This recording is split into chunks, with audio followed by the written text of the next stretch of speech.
Okay. You don't have any money, do you? So we have money in savings. How much? We have about 20,000 in savings. Okay. All right. So,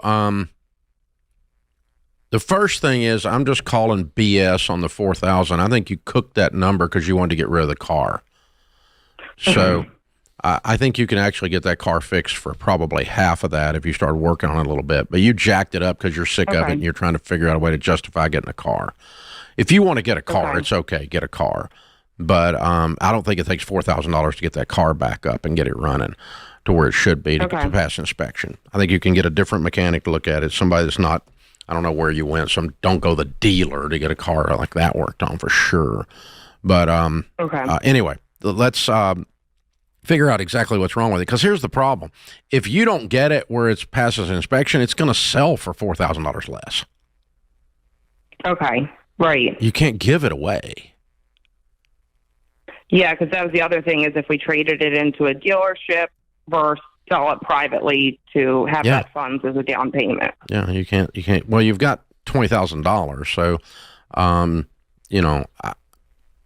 I think you probably get the car up and running and where it'll pass inspection for a couple grand, and then sell it. And then if you want to sell it and move up in car a little bit with some cash, that's fine. But buying a new car, no, you're broke. You don't have the money for a new car, and you certainly don't need a car payment. And you need to get your car paid off as fast as you can. Okay. Yeah, you got to get out of the car payment business, kiddo, if you don't want to be broke your whole life. If you want to, folks, if you want to be middle class the rest of your whole life, keep a car payment. Mathematically, it'll just hold your butt right there. It'll just keep you from succeeding. It'll keep you from prospering. And just go, well, everybody's got a car payment. It's just the way it is. Car payments are just the way of life. And that's exactly how people that are middle class speak and talk and think. And it just keeps you right there. It just locks you in. You cannot get it. You can't break free from it. And so you got to go, nope, I've had it. Not paying payments on these stupid automobiles ever again. And these are the words of rich people. People that become wealthy are the ones that get rid of car payments. And well, I could get rid of my car payment if I was wealthy. No, you missed the point. You could be wealthy if you got rid of your car payment. You got that backwards. So, now, Diana, that's the cycle I want to break in your whole discussion. I don't care if you fix this car up and sell it and move up into a little better car. It sounds like it's a piece of junk. I don't disagree with you on that. But then we need to get your car paid off as fast as we can. And we need to get in a game plan here where we stop talking about cars as if they're a constant crisis and instead get around in front of it and start managing the vehicles in a way where they don't own us, we own them. And that requires a different thought pattern than, well, we're screwed. We got to go get a car payment. And, we're stuck. Can't get an inspection. Got to go get a car payment. And that's kind of how your question sounded. Maybe you didn't mean it to sound that way, but that's kind of how it sounded. And you want to break that cycle. And I'm old school. I didn't have time to pick it apart, but I'd want to know what repairs are necessary just to pass inspection. Tennessee's a whole lot different than Pennsylvania, so it could be sizably different. But if I was worried, I wouldn't be worried about the air conditioning. I think kids these days need to stink and have the windows down and let it blow in their eyes and their hair. My goodness. I mean, I drove a car without air conditioning for a year and a half when Stacey and I first got married because it was a cash car. And I drove in the morning and I drove in the afternoon. It's like, come on. So some of these things are about saving up money, suffering a little bit. And how big of a deal is it to suffer and have your kids have the summer air blow through the car? I wouldn't fix the AC on that car. You sound like a boomer.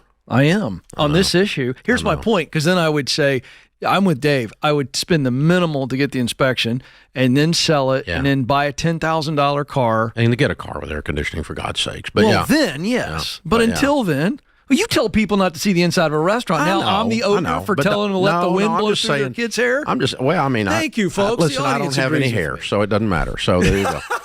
Mom always called our air conditioner on our old car when I was growing up a 240, 2 windows down, 40 miles an hour. That's what she called it. I get them a full cup of ice and roll the windows down. Man, just blow right over the car. A couple of dinosaurs here giving out advice to non-dinosaurs. But honestly, you drive like no one else so that later you can drive like no one else. So, if you need to go without the AC for a little while to get your goals hit, fine. I've done that too. Act like it's a convertible. The kids will never know. But it's not like this is like this is somehow better.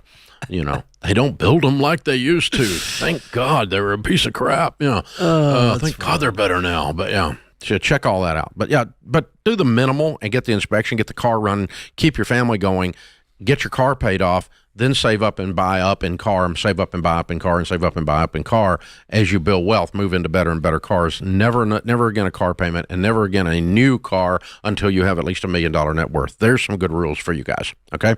And for you, Diana, as well. Thank you for calling. We appreciate you joining us. Open phones at 888-825-5225. Here's the numbers. A new car loses, according to Kelley Blue Book and according to Yahoo Finance and about 3 other sources, a new car loses 60% of its value in the first 5 years.